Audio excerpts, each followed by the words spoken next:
Good day everyone. So a while ago you saw me sculpt the Impala. Now it's time to take it to the next step and make the mold so we can turn this thing into bronze. Now the main body seems pretty straightforward, but up around the horns and the ears it gets a lot more congested. I don't think I'm going to be able to do a two-part mold because of that. So what I'm going to attempt to do is make a two-part mold for the body with a plug that goes up and around the horns and ears. I also need to figure out how to vent this thing properly, and that'll take some thinking.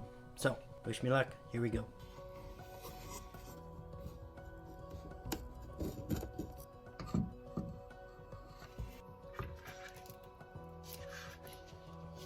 So the first thing I want to do is make a clay base to embed the sculpture in.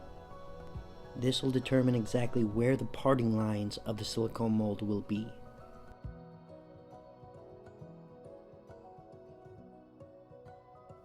I need to make sure I close off any gaps so the silicone rubber doesn't fit into any place I don't want it to go.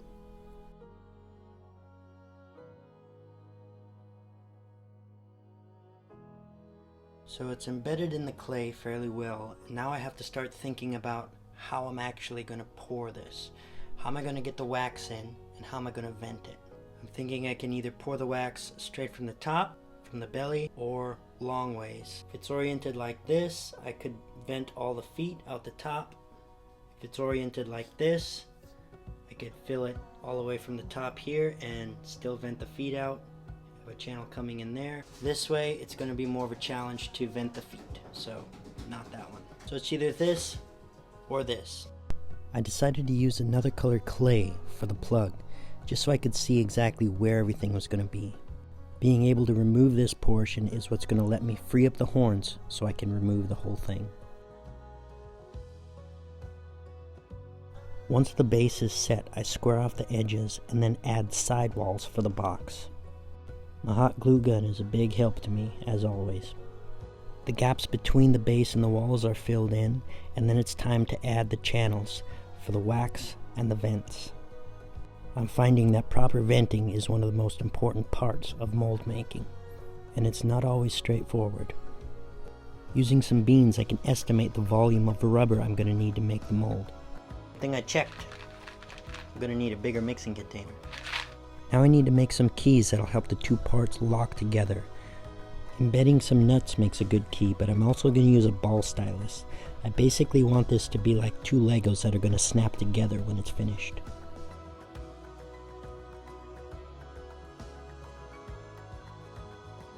I'm using a tin-based silicone rubber. This particular brand needs to be mixed 10:1.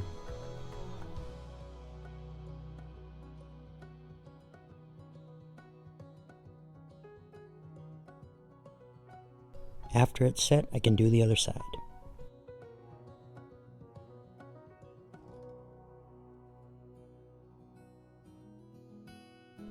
Once the clay is removed, I can see I need to fill some gaps on the back side of my plug.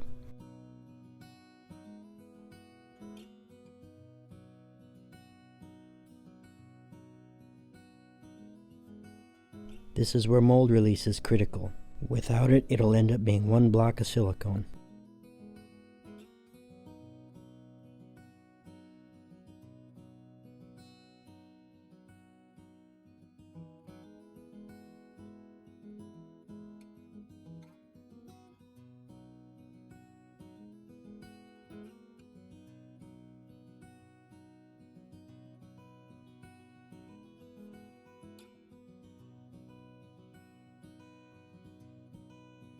Once I remove the plug, I'll be ready to pour my last bit of rubber.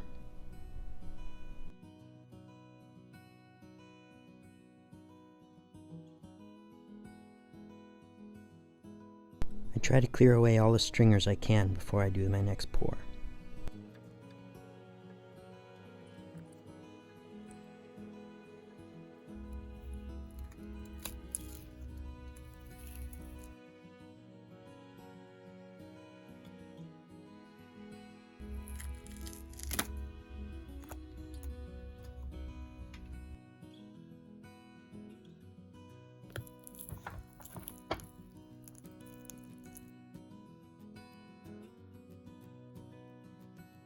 My goal is to make sure it can come out as easily as possible. I'd rather not break my sculpture by making the mold. This turned out okay, just one small crack. I can fix that. I now have a positive relief where I want my vents to be, so I just cut those off and then it will be a vent.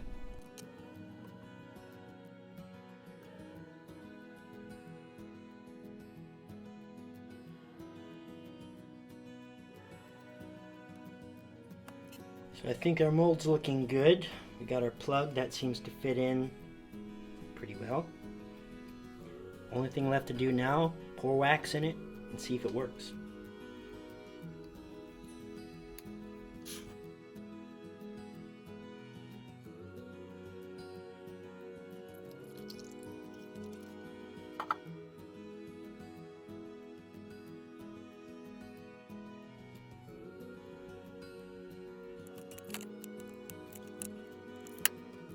So it didn't quite vent all the way through the horn or the tips of the ears.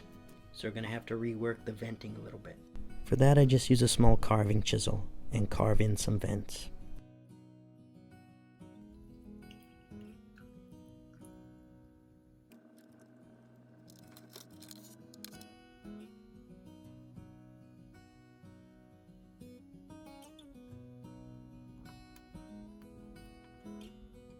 There we go.